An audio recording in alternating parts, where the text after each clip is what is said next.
நம்ம YouTube channel லோகோவை once set பண்ணதுக்கப்புறமா எப்படி நம்ம ஈஸியாக சேஞ்ச் பண்ணிக்கலாம் அப்படின்றத பற்றி பார்க்கலாம்.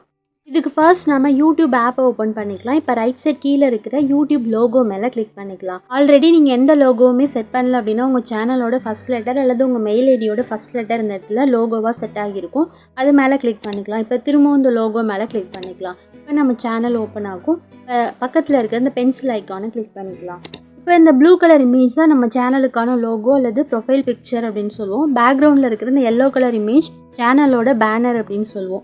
இந்த ப்ளூ கலர் லோகோ மேலே கிளிக் பண்ணிக்கலாம். ஸோ இதில் பார்த்தீங்கன்னா கேமரா, கேலரி அப்படின்ற 2 ஆப்ஷன் இருக்கும். கேமரா ஆப்ஷனை கிளிக் பண்ணிக்கும் போது நம்ம டேரெக்டாக நம்ம கேமராலேருந்து ஃபோட்டோ எடுத்துகிட்டு அப்படியே நம்ம ப்ரொஃபைல் பிக்சராக செட் பண்ணிக்கலாம்.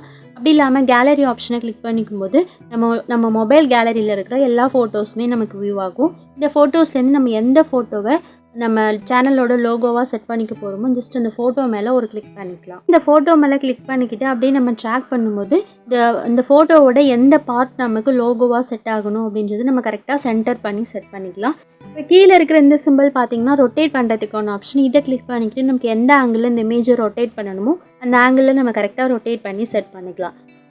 இப்போ ஃபைனலாக இமேஜோட எல்லா செட்டிங்ஸையும் முடிச்சதுக்கப்புறமா கீழே இருக்கிற இந்த சேவஸ் ப்ரொஃபைல் பிக்சர் அப்படின்ற இந்த ஆப்ஷனை கொடுத்துட்டு நம்மளோட லோகோவை நம்ம சேஞ்ச் பண்ணிக்கலாம்.